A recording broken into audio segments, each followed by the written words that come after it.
Hello guys, and welcome to yet another camera review right here in the heart of Africa. Just a few hours ago, Sony announced their very new Fx6 camera. In this video, we are going to be looking at it in comparison to the Sony A7 III. Which of this should you settle for, depending on the kind of filmmaking that you do? Again, this is also going to be an extensive review of this particular new camera, like I said. However, we are going to be looking at it in comparison with this very new Sony A7 III, because right from the announcement, I wasn't really very excited until I saw this official video that was actually released on Sony's website. As we talk about this camera, I'm going to keep rolling the B-rolls from this particular official video that was released by Sony on their official website. Let's get right into the video. Hello guys, and welcome to this channel. On this channel, we take the big Hollywood ideas and we transpose them into smaller ideas so that you, the indie filmmaker out there, can implement in your works. Today, we are talking about the all brand new Sony Fx6, and like established earlier in the introduction, we are going to be looking at this all new camera in comparison with the A7 III or the specs of the A7 III. So let's get right into it. But before we do that, guys, if you're new to the channel, I'll much appreciate it if you click on the subscribe button and hit on the notification icon so that you get notified anytime we drop awesome content like this on this Africa Amaze channel. Guys, with that out of the way, let's get right into the video. Some of the major worries expressed by most cinematographers out there is mostly they usually ask these questions. Why is the Sony A7 III in this kind of a body? Where are the built-in ND filters? Why is the monitor permanently attached to the body? And you tell me that this camera again has a chance to overheat because of the kind of body in which it is, yet Sony advertises this camera as a video camera. Now, if you are one of those people who have been having these major concerns, how about if I tell you that the new Fx6 is a Sony A7 III in a cinema body?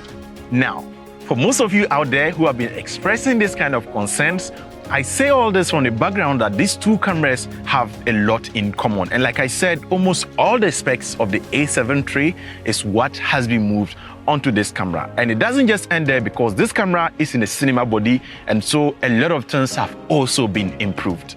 Now, right off the bat, these two cameras share almost the same sensor, including the low light capability. And now, I don't actually have the camera here, but I actually know someone who does. My very good friend on YouTube by name Matuoshima Johnson made a comparison of the A7 III against this new Sony Fx6. And these were the results, as you can see on your screen.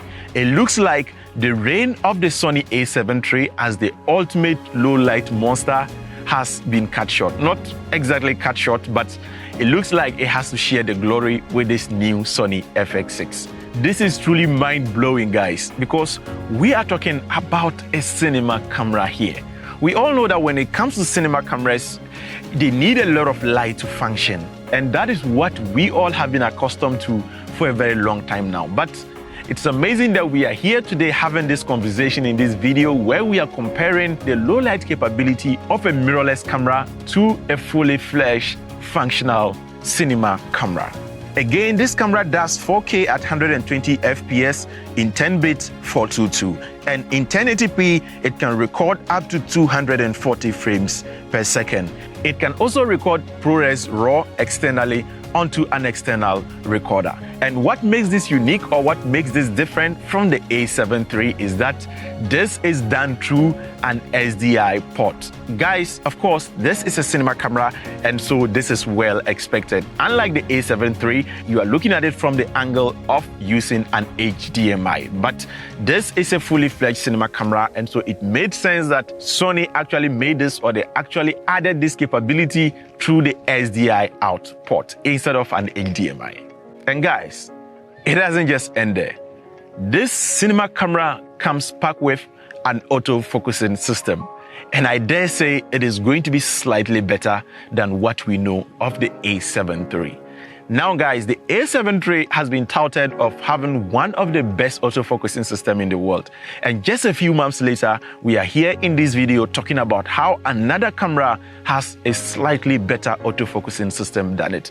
Why am I saying this? Is because this camera, or Sony, is telling us that the autofocusing system in this camera works with an AI technology. So meaning it's going to be slightly better than what we find or what we have in the A7 III, because this can better almost get into the mind or also act like a human being. It's likely to be able to predict what you want to focus on much better than what we were accustomed to or what we have been introduced to on the Sony A7 III. Guys, this is truly mind-blowing. And that isn't all. Apart from this, you also get all the regular stuff that we are very used when it comes to autofocusing, which is auto eye detect, tap to focus, and all those other available autofocusing systems that we have been accustomed to in recent times. And yes, this camera features 15 stops of dynamic range and also comes installed with Sony's very famous or S-Cinetone color tone system, which helps produce very scientific color science out of the camera without any major post-processing. So you can actually have very rich natural skins without doing much in post or without any much post-processing done on the footage. And this is great news for people who shoot documentaries or people who shoot stuff that they have to get out there into the public domain within the shortest possible time. And of course, the added advantage of coming in a cinema body means that the camera is also very modular in nature, meaning you can build it up for a very large film crew, and if you're a one-man band, at the same time, you can strip it down totally to the barest minimum that you can virtually throw it on a one-handed gimbal and use it for your shoots. And this again comes with another added advantage, which is overheating. This camera virtually never or would never overheat because it comes built in with a fan, or it has a fan built into the system of this camera. So you are only limited by your memory card storing capabilities or the space available on your memory card. And talking about memory cards, guys, this camera takes 2 SD cards, which allows for simultaneous recording from both ports. And it doesn't just end there, because this same port allows you to be able to use the CF Express Type A cards within these same ports. Now, this is very exciting, but we all know it is not a new invention because this was already implemented in the Sony A7 III. Guys, this is an exciting time for cameras. And I dare say this is the future. And I know not just Sony, in the near future, almost all these camera manufacturers are going to jump on this trail because it's actually the right way to go, where the same port can also use different kind of cards. And guys, you thought that was all, but how about if I told you that I've left the major thing for the last, which is variable ND filters. The ND filters in this particular camera is not just the mechanical ones. This is an electronic ND filter. Now, what is the difference between a mechanical and the electronic system? Now, if you've used a cinema camera before which has inbuilt NDs, you realize that if it's a mechanical one, when you keep changing, you realize the glass, or you can see the various layers of glasses coming in front of the image, or you can see it passing in front of the frame, meaning that when you are in live recording, you will not be able to use such ND filters. But with the electronic one, it's just one glass which has the ability to be dimmed or otherwise. So because it's in one glass and everything is happening, you can have smooth transitioning from light to dark or from darkness to the light. And for those of you out there who have tried shooting scenes where the camera moves from an indoor location to an outdoor, or right away from an outdoor location to an indoor location, you know how difficult it is to get this done within your camera. But this new Sony camera allows you to be able to do this seamlessly, because here is the kicker.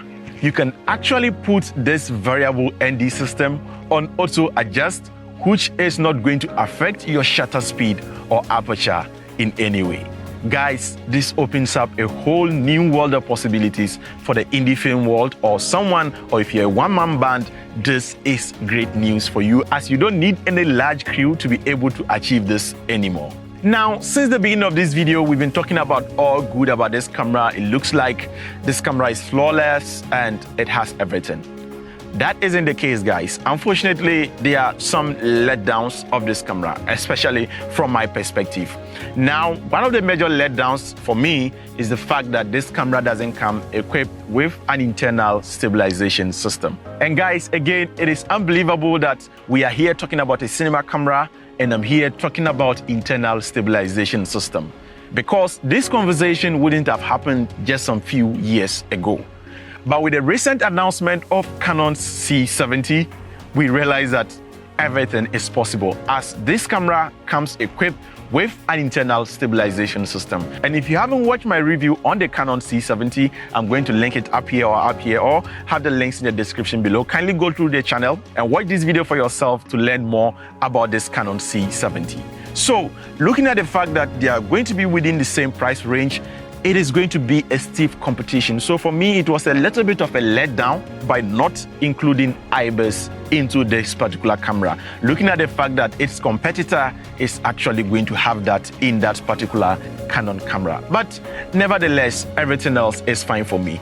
However, Sony goes ahead to compensate for this by letting this camera, or by equipping this camera with their very new gyroscopic stabilization system. And what this does is that it takes actual metadata of how the camera shakes during the shoot, and you can feed in that data onto the software and it will stabilize that footage for you in post. This is actually time consuming, but if you look at the results so far that I've seen from other content creators, it is actually worth the time. It isn't actually perfect, but it is actually a good start for such kind of a technology.